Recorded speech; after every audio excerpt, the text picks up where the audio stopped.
दोस्तों, एक बार की बात है जब गौतम बुद्ध हर बार की तरह सोने को अपनी कक्ष की ओर जा रहे थे। वह जैसे ही कक्ष के अंदर आए, उनका पीछे पीछे उनका शिष्य भी आ गया। बुद्ध अपने सेज पर आकर लेट गए। आल्बक नाम का शिष्य भी आकर सेज के पास बैठ गया और बुद्ध के पांव दबाने लगा। बुद्ध ने कहा, क्या हुआ आल्बक, तुम अभी तक सोए नहीं?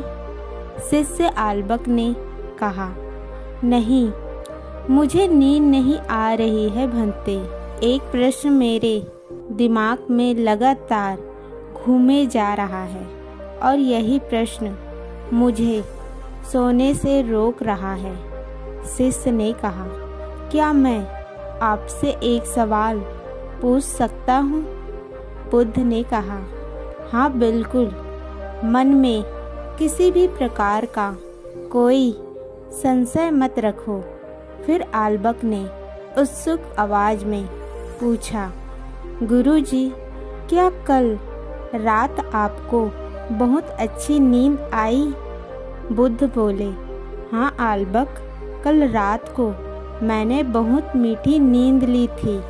लेकिन तुम मुझे यह क्यों पूछ रहे हो? आल्बक बोला, आप यह कैसे कह सकते हैं भंते कि कल रात को कितनी ठंड थी? कल रात हड्डी कँपाने वाली ठंड थी। मुझे सोने में बहुत कष्ट हुआ था।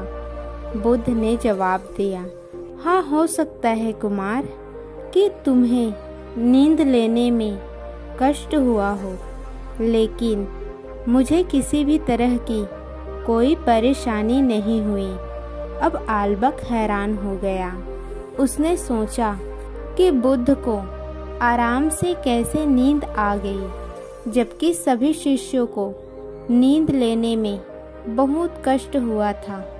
आल्बक ने फिर से एक सवाल किया, भंते, आप मुझे एक बात बताओ कि आपको चैन की नींद कैसे आ गई?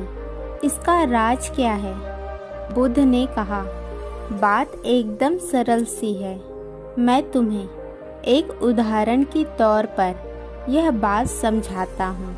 चलो मुझे एक बात समझाओ कि अगर कोई इंसान किसी महल का राजकुमार हो और उसके महल में हर प्रकार की सुख सुविधाएं हों, जैसे कि उनके पास सोने के लिए स्वर्ण का एक सेज हो, उस सेज पर मुलायम मखमली गद्दा हो, हवा खिलाने के लिए आगे पीछे दास और दासियां हों, तो क्या उस राजकुमार को सुख की नींद आएगी?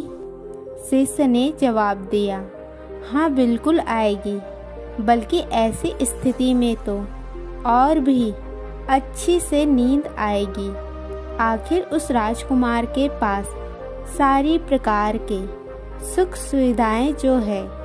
बुद्ध ने कहा, ठीक है, चलो मैंने तुम्हारी बात मान ली, लेकिन मुझे इस बात का जवाब दो कि अगर उस राजकुमार को कोई भी तरह की शारीरिक या मानसिक पीड़ा हो, या फिर उसका तन और मन लोभ और लालच से ग्रस्त हो, तो क्या ऐसे स्थिति में उसे चैन की नींद आएगी?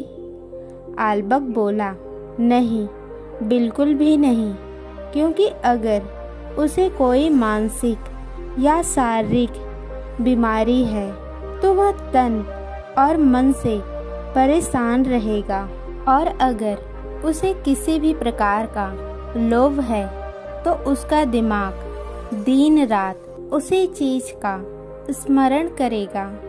बुद्ध ने कहा, कुमार, तुमने मेरे प्रश्न का एकदम सटीक उत्तर दिया। तो अब तुम मुझे बताओ कि मुझे चैन की नींद कैसे आई?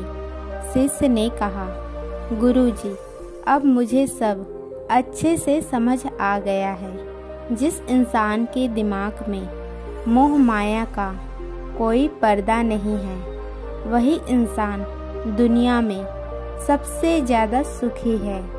चैन की नींद लेने के लिए आपको सबसे ज़्यादा किसी चीज़ की ज़रूरत पड़ती है तो वह है मानसिक शांति की। जब आपका मन और चित्त दोनों ही शांत है, तब स्वाभाविक रूप से आपको नींद भी सुखपूर्वक आएगी।